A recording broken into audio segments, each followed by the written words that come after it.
Graça e paz, irmãos queridos.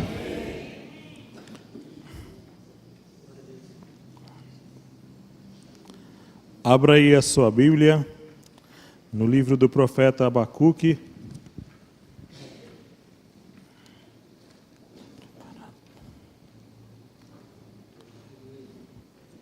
Capítulo 3, versículo 17. Porquanto ainda que a figueira não floresça, nem haja fruto na vide, o produto da oliveira minta, os campos não produzam mantimento, as ovelhas da malhada sejam arrebatadas, e nos currais não haja vacas. Todavia eu me alegrarei no Senhor, exultarei no Deus da minha salvação. Amém? Se a gente for falar aqui para nós, povo do século 21, habitantes de uma cidade muito grande, pessoas que talvez nunca moraram num campo, né? Eu nunca morei num campo, já morei em Cianorte, Paraná, e já vi muitos campos verdes, plantações, mas eu nunca trabalhei com isso. Então nunca plantei nada, nunca criei vacas, nem bois, nem plantei videira, nem oliveira. Então, se a gente olhar esse texto com os nossos olhos, a gente não vai entender bem o que ele está falando. Nós não vamos compreender o que ele quer dizer com isso. Então, esse texto tinha uma aplicação para o povo naquela época. Nós podemos usar um texto como esse, substituir coisas, contextualizar, trazer para os nossos dias. E vamos tentar falar um pouco mais, porque o povo estava passando um momento difícil aqui mesmo. Sabe, a crise estava difícil para o povo de Israel. E de tempos em tempos, eles passavam momentos difíceis, por muita desobediência a Deus. Depois do cativeiro babilônico, que durou 70 anos, o povo, eles levantavam, caíam. Deus mandava um profeta, Deus mandava juiz naquele tempo dos juízes, Deus levantava o povo através daquele homem de Deus, o povo acertava, depois eles caíam de novo, ou entrava um rei rebelde, levava eles à desobediência. Mas aqui nós vemos Abacuque falando de outras coisas na vida deles. Ele estava falando não exatamente se viesse a acontecer, mas se você olhar o texto, ele fala, ainda que, se acontecer, se vier a ocorrer isso na vida de vocês, vocês têm que se alegrar. Olha, é muito difícil se alegrar quando as coisas não estão bem. A gente chora mesmo, a gente desanima, são sentimentos humanos, e todo mundo sente isso. Todo mundo fica triste por estar desempregado. Eu às vezes fico muito triste por não ter arrumado ainda um emprego. A gente fica chateado por não ter o dinheiro para pagar as contas. Fica, Deus, eu não sou vagabundo. Você fica pensando, eu não sou uma pessoa desocupada. Eu quero trabalhar, mas as coisas não estão vindo. Então, ainda que, o primeiro ponto que ele fala, ainda que a figueira não floresça. A figueira naquela época era uma árvore que ela era bem interessante, ela dava boa sombra. Era uma árvore também que ela se adaptava a diversos tipos de solo. Ela era usada também, ela dava o fruto chamado figo. Eles gostavam muito do figo. Ajudava muito a produzir comida para eles. Produzir também os doces, eles já gostavam dos doces. Quem gosta de comer doce aqui? Eu gosto de comer doce, irmãos. Sabe, por isso eu estou um pouco gordinho, né? Todos nós gostamos de doce. É bom se comer uma boa comida, ter uma boa sobremesa, um docinho, não é gostoso? Então a figueira também, ela era usada como alimento e também como remédio. Aquelas pastas de figo eram muitas vezes aplicadas nos ferimentos e ajudava muito. Mas ele fala aqui que a videira também, ela trazia a sensação de paz e alegria nos jardins onde elas eram plantadas. Então, a figueira representava muito para o povo de Israel. E florescer não indica que tem fruto. Se você vê uma árvore, um pé de manga, quando as flores aparecem, a manga ali não está ainda. Quando eu morei no Paraná, que a árvore florescia, aquelas mangueiras floresciam, a gente falava, esse ano vai dar muita manga.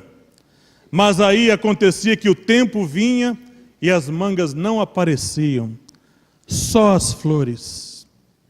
Você só ficava no desejo, só na vontade de pegar as mangas naquele ano. Ainda que as suas promessas não vieram, irmão, ainda que as coisas não aconteceram, ainda que as flores apareceram e os frutos não vieram, você tem que se alegrar no Senhor. Ainda que você veja as coisas não acontecendo, só apareceu alguma coisa, vislumbrou uma esperança, mas parece que ela minguou no tempo que tinha que vir, você tem que se alegrar em Deus. Esse alegrar não significa ficar rindo o tempo todo. Esse alegrar tem a ver com contentamento. Se temos o que comer e o que nos vestir, Paulo fala, e estejamos com isso contentes. É muito diferente do evangelho dos nossos dias, que o crente tem que ver, e tem que ver rápido. As orações são feitas mandando em Deus. Vai lá fazer, Deus. Vai lá na casa não sei de quem. Vai lá e cura não sei quem. Deus não tem que curar ninguém, não tem obrigação de curar ninguém. Deus não tem obrigação de dar dinheiro para ninguém, dar emprego a ninguém. Deus não tem obrigação de dar satisfação para ninguém. Se você tiver emprego ou não tem, Ele é Deus. Se você for curado ou não for curado, Ele continua sendo Deus. Se eu morrer de câncer ou não, Deus continua sendo Deus. Se o mundo melhorar ou piorar, Deus continua sendo Deus. Se as coisas piorarem no mundo, que vão piorar mesmo, Deus continua sendo o Senhor, continua sendo o Rei, Deus continua reinando no universo, Deus continua reinando no mundo físico e espiritual. Deus não muda, irmãos. Nós cremos numa doutrina chamada imutabilidade de Deus. Deus não muda. Não há sombra de mudança, nem sombra de variação. Nem haja fruto na vide. Videira que produz a uva. Se não tiver, que não haja fruto na videira, que não tenha uva na videira. A uva, irmãos, era extremamente importante para os israelitas. Eles faziam o vinho. Se não tiver videira, nós não temos como tomar a ceia, que é o suco da uva que representa o sangue de Jesus, não é? E se não tiver mais uva, como a gente vai fazer a ceia? Vamos tomar a ceia da mesma forma. Tomar com água, ué. Vamos usar alguma coisa. Deus vai providenciar. Mas ainda que não haja fruto na videira, ainda que você vá lá colher e não tenha fruto na videira, você plantou, você semeou, você cuidou, você fez tudo, mas na hora de colher não tem uva. Imagine para o israelita, não tem uva esse ano, não vai ter vinho, e o vinho simboliza a alegria. Ainda que você não tenha mais alegria, eu não tenho alegria, como eu me alegrarei no Senhor?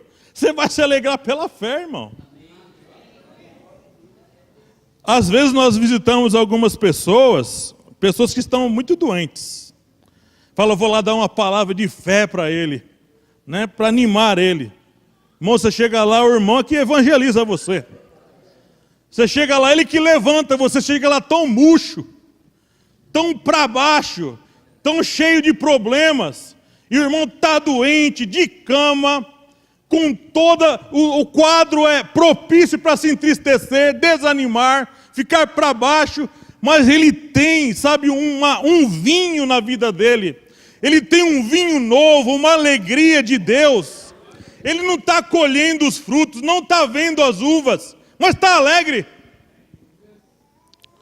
É difícil entender essas coisas. Nos concertos que Deus fazia com o povo, havia sempre a presença do vinho, as alianças que Deus fazia com o povo. O primeiro milagre de Jesus, lembra? Ele transformou a água em vinho. Se faltasse vinho numa festa de núpcias, de casamento, era uma vergonha muito grande para o povo judeu. Para nós não representa nada. Para mim, vinho não representa nada. Nem de vinho gosto, irmão. Para alguns não representa nada. Mas para eles representava muito. Ainda que o que você está fazendo, você não está vendo fruto. Ainda que o que você está plantando no reino de Deus, você ainda não viu os frutos. Ainda que as pessoas que você falou a palavra de Deus, você ainda não viu os frutos. Ainda que as pessoas que você evangelizou na sua casa, seu pai, seus irmãos, seus filhos, sua mãe, você ainda não viu fruto ainda. Ainda que as coisas não aconteceram como você gostaria, você não está vendo frutos. Se alegre em Deus. Se alegre em Deus. Essa palavra aqui, irmão, não é uma palavra que eu estou exigindo razão de você. Não estou falando para você pensar agora, usando sua consciência, sua mente. Eu estou falando para você usar a sua fé agora. Eu estou pedindo agora, apelando para a sua fé. Existem muitas coisas na palavra de Deus que não dá para entender os pedidos que Deus fazia para o povo. Houve um caso bem interessante que um menino fazia faculdade, um jovem fazia faculdade, e havia um professor incrédulo que gostava de zombar dos textos bíblicos, porque esse professor conhecia os textos. E ele sempre pegava de tempos em tempos um texto para cutucar o aluno. E um dia ele chegou lá com o texto do Mar Vermelho. Existe uma manifestação no Mar Vermelho até hoje. Acontece uma manifestação lá que o mar, ele fica raso num determinado momento do ano. Isso é normal, acontece mesmo. E esse professor, então, usando disso, esse texto aí é uma grande mentira, falando para os alunos na sala, para cutucar o aluno. Esse texto aí, não houve milagres. O mar ficou raso, e então o povo passou. E o aluno, então, ele não aguentou, na sala de aula. Aleluia, professor! Glória a Deus pelo que o senhor está me falando. Eu estou zombando de você e você fica dando glória a Deus? É, porque está escrito lá na Bíblia que os cavaleiros e os cavalos de Faraó morreram afogados, num raso. Então, glória a Deus. O senhor está falando aí me faz ter muito mais fé no meu Deus. Gente, sempre haverá brechas para nós, sabe, expressarmos a nossa fé. E quando alguém ver a gente se alegrando, quando a coisa não está boa, você vê, a pessoa te visita e fala, meu Deus, você está desempregado, as coisas na sua vida não andam nada bem, e você, com esse sorriso no rosto, o que está acontecendo com você? Você vai explicar? Não tem outra explicação, irmão. Eu não consigo explicar. Você consegue? Não tem outra explicação. Eu não consigo dizer, sabe, o que está dentro de nós, não é? A gente não consegue expressar por que nos alegramos. Nós somente nos alegramos. Nós somente sorrimos e empurramos com a barriga e vamos que vamos. Ainda que ele fala, o produto da oliveira minta. A oliveira produz a oliva, o óleo. E o óleo era também necessário para eles. E o óleo simboliza o Espírito Santo. Ainda que o fruto, sabe, a oliveira, o produto da oliveira minta, sabe, ele parece que vai ter oliveira, mas não vai ter. Parece meio parecido com a primeira parte, o fruto da vide, sabe, a figueira não floresça, meio parecido. Mas ainda que as coisas não estão do jeito que você gostaria, ainda que parece que não está dando, você já percebeu às vezes que depois que entregamos a nossa vida a Cristo, parece que as coisas pioraram? Já teve essa experiência? De depois que você realmente fez um concerto verdadeiro com Deus? Eu lembro que quando eu aceitei Jesus na Igreja Universal do Reino de Deus. Foi lá que eu comecei a minha fé. E eu fui batizado com a minha esposa, amaziado. Eu não sabia. E os pastores me batizaram assim, eu e minha esposa. E depois nós mudamos para uma igreja batista, que tinha lá o pastor Antônio Valentim, homem precioso, que tem uma cabeça maior que a minha. Um homem bem cabeçudo, inteligente e firme na palavra. Eu cheguei, fui lá, que eu quis mudar de igreja, cheguei lá, que ele falou, aqui você não pode nem ser membro. Ele bateu sem anestesia. Sabe? Falei, mas como? Eu aceitei Jesus. Você está amaziado a ser batizado dessa forma, vivendo errado com a sua esposa, e você quer ser membro? Tem que casar. Tem que pôr a vida em ordem. E eu peguei e falei assim, como eu faço? Não casa. Vai casar com a sua esposa. Não pode ficar só no quase. Tem que colocar o pé mesmo na água. E não é só até a canela não, tem que pular na água. Mergulhe nessa água, ele falou. Eu falei, tá bom, vou casar. Casamos, foi feito o casamento meu e da Márcia. Graças a Deus, são 26 anos que eu estou com a minha esposa, eu glorifico a Deus por isso. E logo depois do casamento, aquela alegria toda, festa, passou um mês, eu perdi o emprego, irmão. E foram 2 anos de desemprego, eu lembro. 2 anos. Nesse tempo eu conheci o Paulinho. Cadê o Paulinho? Paulinho e o Celso. Foram os primeiros que eu conheci dessa igreja aqui. Depois eu conheci o Jorge e a Helena. Depois eu conheci o pastor João e a Madalena. Foram os primeiros que eu conheci dessa igreja. E um dia eles foram lá em casa. E eu falei assim, tem alguma coisa errada? Eles falaram assim, a Madalena, por que está errado?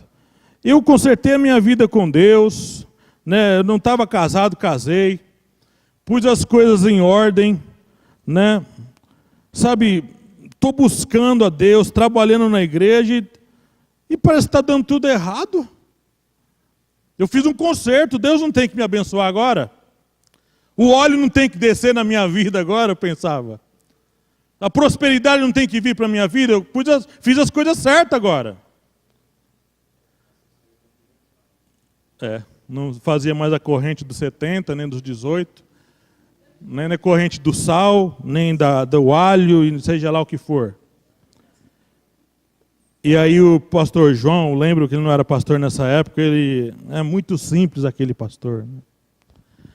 Ele falou assim, agora Deus, nessa prova, nesse momento que você está passando, você vai experimentar 2 coisas. Você vai experimentar a provisão de Deus e você vai experimentar também a limpeza de Deus. Deus vai te limpar nessa prova. Você falou para mim que não aceita receber cesta básica, né? Você vai ter que receber bastante cesta básica. Você não aceita ser ajudado, não é? Você não falou que entrava em qualquer loja e comprava o que você queria? Agora você não tem tostão para comprar nada. Você vai ter que aprender a ser sustentado por Deus. Está disposto ou já quer desistir? Eu só tinha 1 ano de crente, irmão. 1 ano. E eu falei assim, vamos em frente. Vamos em frente. E Deus fez as coisas e abençoou. Eu quero ir avante porque eu não quero ficar muito tempo, porque o culto hoje é mais curto. Ainda que os campos não produzam mantimento, quer dizer, não tenha comida. Ainda que eu plante, gaste meu tempo, invista, sabe, ainda que eu invista para poder plantar o feijão, o arroz e as comidas que ele comia, que eles comiam na época, e na hora de colher não tenha colheita. Aconteça algum desastre, sabe, minha plantação seja queimada, ainda que venham os ladrões, como na época os ladrões vinham e roubavam a plantação, ainda que você não tenha emprego, trazendo para os nossos dias, ainda que você trabalhe o mês todo e aconteça um desastre, aconteça alguma coisa ruim. Existem pessoas que trabalharam o mês todo, pegaram o pagamento e foram assaltados. Crentes. Não acontece com crente, irmãos? Acontece com crentes, irmãos. O carro do crente também quebra, o motor do carro do crente funde motor também. Crente bate carro, crente morre, irmãos queridos. Morre assassinado, crentes morrem torturados. Precisamos parar de ficar com esse evangelho fantasioso, que nós estamos debaixo, sabe, dentro de uma cúpula de vidro, impenetrável, nada acontece com a gente. O evangelho não, sabe, nós não fomos chamados somente a seguir a Cristo, mas também padecer por Ele. Nós muitas vezes passaremos situações mais difíceis do que o ímpio. Às vezes passaremos momentos mais terríveis do que a pessoa que não serve a Deus. Não me peça explicação por quê, porque eu não sei explicar. Às vezes as coisas para nós apertam mais. Às vezes a gente planta e não colhe. E nós ficamos perguntando para Deus, por que comigo? A gente lê os 42 capítulos do livro de Jó. Sabe, a gente fala que Jó era um homem que glorificava a Deus, mas se você ler os 42 capítulos, você vai ver que houve muitos momentos que ele reclamou. Houve momentos que ele não aguentou, foi difícil demais. E tem momentos da nossa vida que é difícil. Nós mantemos a nossa fé firme em Jesus. Nós continuamos conservando a nossa vida em Cristo. Mas há momentos que Deus nos conhece, sabe que estamos desanimados e tristes. Por isso há momentos nessa vida, ainda que não haja mantimento, Deus sempre enviará o encorajamento. Deus sempre nos enviará, sabe, a força interior. O Espírito de Deus vai trabalhar nessa hora, de uma maneira sobrenatural. Se o Espírito de Deus não estiver conosco, nos momentos de crise nós não suportamos. Temos que parar com essas fantasias, desses cânticos evangélicos, passando pela prova, dando glória a Deus, o tempo todo. Temos que ser um pouco mais realistas e verdadeiros com Deus.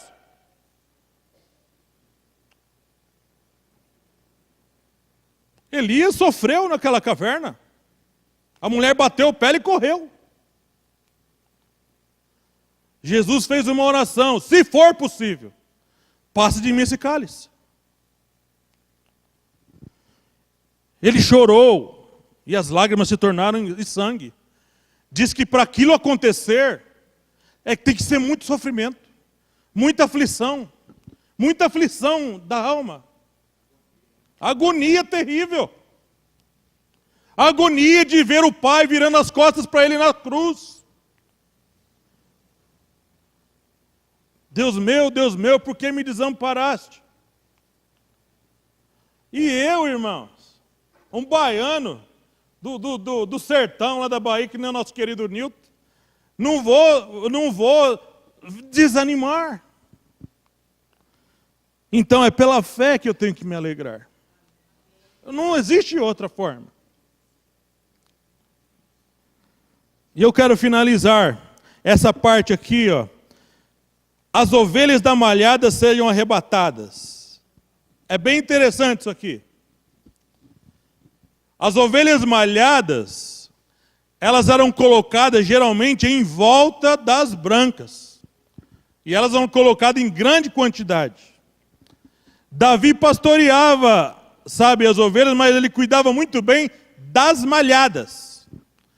Porque os animais ferozes, sabe, os predadores, quando eles vinham para pegar as ovelhas, eles atacavam bastante as malhadas.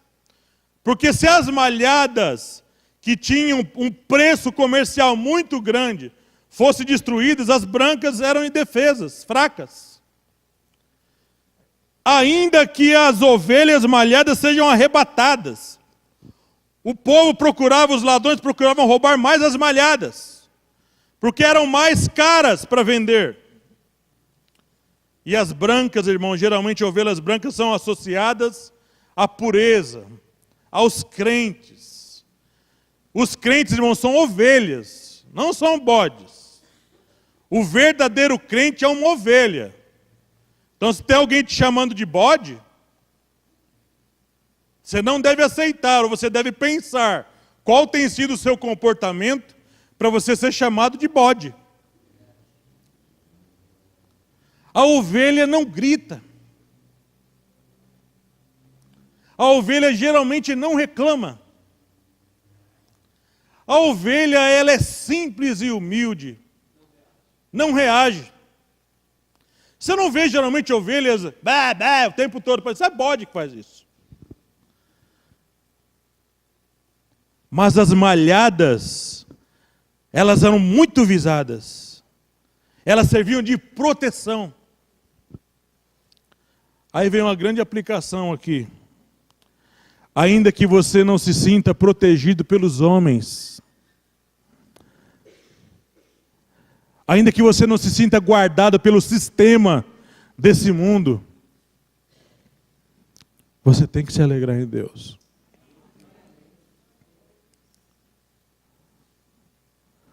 Talvez você hoje entrou aqui e você está falando assim: pastor, isso aí não é tão fácil de viver. Mas eu vou falar para você, não é fácil mesmo. O pastor já chuta logo para o pau da barraca, né? Não é para frouxo. Você jovem, ou você que está começando na sua fé, você que está começando na sua fé, e já está começando a passar as suas primeiras provas, seus momentos difíceis, talvez ninguém falou isso para você, né? Talvez você ouviu um evangelho que só te garantia momentos bons, nada de situações difíceis. E você está num momento de questionamento: por que eu, se hoje eu sou um cristão? Imagine se Deus chamar você para ir fazer a obra num lugar difícil. Estou te chamando para ir fazer a obra no meio dos muçulmanos, sabendo que a probabilidade de você viver é bem pequena. Talvez você vai chegar lá e evangelizar uma pessoa, e no dia seguinte vão descobrir que você é crente e vão dar um jeito de matar você. Por que Deus não livra esses missionários de morrer? Por que Deus não tira essas cargas difíceis de cima de nós? Eu sou crente, não posso passar por isso. Ainda que isso aconteça, ele fala: eu me alegrarei no Senhor. E ele fala que não vai só se alegrar, não. Eu exultarei. É uma alegria além de alegria, é uma suprema alegria. É um riso incontido, é uma alegria que só pode vir de dentro. Por isso eu falo para você, querido irmão, aqui para fechar essa mensagem. Se você está passando momentos difíceis, eu quero falar para você: se as portas estão fechadas, as portas vão se abrir na hora certa. Se você está passando um momento de dificuldade, enfermidade, se Deus curar você, glória a Deus. Se Deus não curar você, glória a Deus também. Se você falecer e mais na presença de Deus, glória a Deus. Hoje eu fui lá no enterro do pastor Russell Shedd, foi lá no cemitério do Morumbi, estava falando para o pastor aqui. Esse homem ganhou muitas almas para Jesus. Muitas mesmo. Ele formou muitos pastores. E eu visitei ele há 2 semanas atrás. Já estava com câncer. Já. Ele pegou o câncer de próstata. Aparentemente ficou bom. Foi detectado que estava curado. Mas o câncer depois voltou com muita força. E a filha dele estava falando hoje lá. O câncer, quando voltou para o meu pai, voltou com muita força. E muita gente perguntando, que o câncer vai pegar um homem como esse? Que só sabe fazer a obra, não faz mais nada. Mas quando ele perguntar se o pastor disse ficar doente, mas ele, pega um tranqueiro aí que está matando os outros, está fazendo coisa errada? Não ele. Mas eu visitei ele, e sentado do lado dele, já não ouvia direito. Só estava ouvindo do lado direito. E você fica comovido com a situação. Você quer dar a vida para a pessoa, para ele sair daquilo. Como os amigos de Jó, eles ficaram parados quando chegaram e viram Jó, né? Eles não aguentavam ver aquela aflição dele. Eu cheguei olhando para ele, e ele com aquela voz firme ainda. Falei, pastor, o senhor está sofrendo, né, pastor? Está difícil. Ele, não estou sofrendo não, irmão. Como assim? Não estou sofrendo não. Quem está sofrendo, irmão, é os irmãos que estão morrendo lá, fazendo missões, dormindo em cama de madeira, outros dormindo na areia. Tem outros que estão dormindo num lugar sem aquecedores, a menos 20 graus. E estão lá com grande amor. Eu não estou sofrendo não, meu irmão. Eu estou aqui com a minha família. Eu estou tomando remédio, está aliviando a minha dor. Eu só não posso mais sair para pregar como eu fazia. Mas não estou sofrendo. E eu quero falar uma coisa a mais para você. Ele falava olhando no olho. Eu estou pronto para me encontrar com Deus. Chegou a hora. Eu já estou pronto. Então, eu quero falar aqui para você, ainda que está difícil, eu sei que pode estar difícil. Está complicado, né? Eu quero dar uma palavra de esperança para você. Se alegre em Deus, não desista, não tem outro caminho. Se temos que passar por esse fogo, por esse mar alto, grande, vamos passar com Jesus, não é? Vamos continuar com Jesus. Hein, irmão querido? Não desista, não. Não saia fora do seu propósito, não. Não desista de Deus, não. Continue andando com Jesus hoje, sempre, amanhã, toda hora. Se está bem, se está mal, continue com Ele. Não vou pregar um evangelho que só te promete coisas boas, porque sei que o pastor não prega isso. Sei que a Bíblia não prega isso. Mas eu sei que a Bíblia diz sim, que aquele que perseverar até o fim, esse será salvo. Eu sei que a Bíblia prega sim, que nós temos que permanecer na fé, porque Deus se agrada quem tem fé. Se nós recuarmos, Deus não se agrada da gente. Vamos ser como o Jacó da vida. Vamos ser como o Abraão da vida. Vamos ser como Jesus. Vamos ser como os apóstolos da vida. Ainda que fraquinhos, ainda que fazendo pouca coisa. Mas vamos continuar firmes no autor e consumador da nossa fé. Vamos continuar firmes naquele que pode nos levar. Vamos continuar firmes naquele que pode nos tirar do lamaçal. Nos tirar dos maiores problemas da nossa vida. E se Ele não tirar... E se Ele não curar, e se Ele não abrir as portas, nós temos uma promessa melhor ainda. Nós temos a glória nos esperando.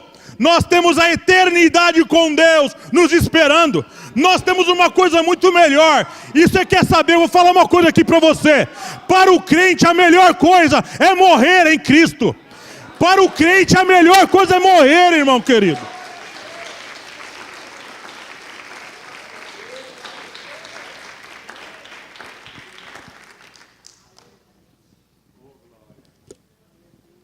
Eu fui com o Danilo lá hoje. E na hora que desceram o caixão, lá no jazigo, eu falei assim para o Danilo: isso aí, filho, é a melhor coisa que pode acontecer na vida de um crente. É partir dessa terra.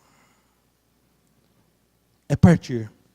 E Paulo ainda lembrou, porque estar com Cristo é incomparavelmente melhor. Se você prefere os carros bons, as casas boas, o muito dinheiro, sinto muito, eu prefiro Cristo. Amém? Graça e paz.